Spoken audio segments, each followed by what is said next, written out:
sekalian, berjumpa lagi dengan saya Effendi Simanjuntak. Kali ini saya mau sharing knowledge, skill dan pengalaman dengan Bapak Ibu sekalian untuk bagaimana Anda memahami hal-hal yang sering kita jumpai di dalam masyarakat, khususnya terkait dengan masalah-masalah perdataan. Perdata itu adalah suatu di mana seseorang dengan orang lain mengadakan kesepakatan untuk melakukan suatu kerjasama tertentu, dan mungkin juga sebuah badan hukum, korporasi, PT, CV, firma misalnya mengadakan kerjasama melakukan sesuatu dengan pihak lain. Nah, ini semua adalah peristiwa keperdataan yang mana kesepakatan yang mereka lakukan itu biasanya dituangkan dalam bentuk perjanjian atau agreement atau juga disebut dengan kontrak ya. Dan di dalam kontrak ini diatur sedemikian rupa ya, para pihaknya, objeknya, dan juga syarat-syarat ketentuannya atau yang lebih dikenal dengan istilah term and condition. Nah, hanya saja seringkali kita jumpai, apalagi itu di dalam kontrak-kontrak yang sangat sederhana, dalam kontrak jual beli misalnya, sewa menyewa, seringkali masyarakat kurang memahami atau seringkali mengesampingkan aspek-aspek yang sebenarnya harus ada dalam suatu kontrak. Contohnya apa ya? Seringkali dalam perjanjian yang mereka lakukan itu dilakukan umumnya ya, bahkan tidak ada perjanjian tertulisnya ya. Kalaupun ada, sangat sumir sekali. Tidak ada saksi juga yang menyaksikan kontrak itu dilakukan, yang di mana dan dalam hal apa. Kemudian juga kalau menyangkut uang misalnya, uang yang ditransfer misalnya kepada seseorang dalam konteks perjanjian itu juga tidak ada buktinya, tidak ada bukti transfer, hanya diberikan begitu saja. Sehingga nanti kalau misalnya diingkari bahwa dia sudah menerima uang itu akan menimbulkan kesulitan.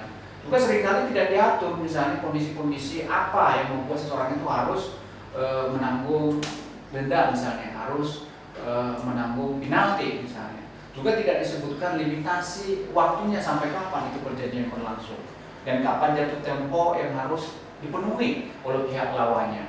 Dan juga seringkali tidak ada semacam jaminannya. Jaminan ini yang membuat perjanjian itu betul-betul dengan etikat baik bisa dilaksanakan, dan suatu saat kalau tidak dilaksanakan ada jaminan yang bisa diambil untuk sebagai kompensasi atas tidak dilakukannya perjanjian itu. Bahkan juga ada perjanjian tertentu yang seharusnya melibatkan pasangannya atau istrinya atau suaminya dalam hal jual beli misalnya ya, dilakukan di bawah tangan, itu tidak ada persetujuan dari pasangannya.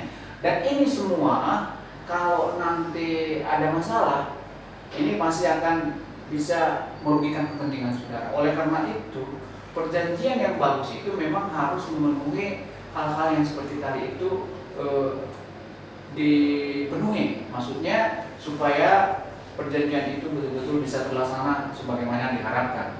Karena dalam prakteknya seringkali perjanjian itu tidak ditepati, sehingga ada kondisi di mana terjadi wan prestasi atau cedera janji. Nah, apa yang dimaksud dengan cedera janji ini? Harus kita pahami yang pertama itu biasanya lawannya itu tidak melaksanakan kewajibannya sebagaimana diperjanjikan, atau tidak melaksanakan kewajibannya seperti ditetapkan dalam tenggat waktu yang telah disepakati bersama, atau mungkin juga dilakukan kewajibannya ini sebenarnya tetapi tidak memenuhi kriteria atau kualitas yang diperjanjikan.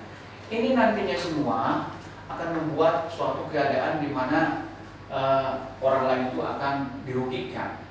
Nah, oleh karena itu dalam perjanjian yang hendak dibuat itu ya, setidak-tidaknya harus dibuat sedemikian rupa secara lebih detail, baik mengenai subjeknya, objeknya, syarat-syarat dan ketentuan yang ada harus dibuat. Bahkan kalau perjanjian itu melibatkan korporasi besar misalnya, sebaiknya dibuat secara notaris agar lebih kuat kedudukan hukumnya ya.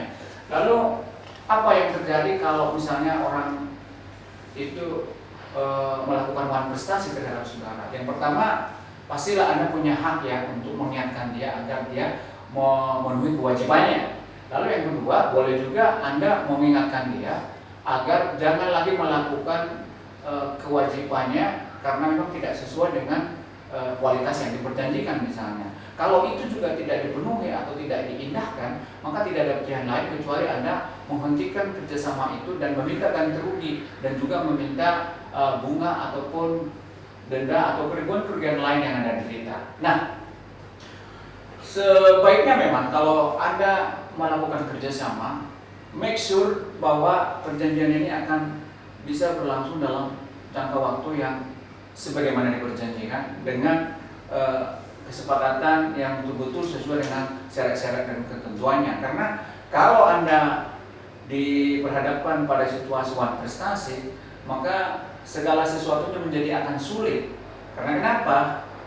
Kalau tidak ada itikat baik, sudah wan prestasi, maka penyelesaiannya memang diupayakan melakukan penyelesaian di luar pengadilan. Ya. Di luar pengadilan ini biasanya kita sebut dengan istilah settlement out of court. Artinya Anda boleh mensomasi dia, ya. Biasanya somasi ini bisa maksimum sampai 3 kali umumnya, ya.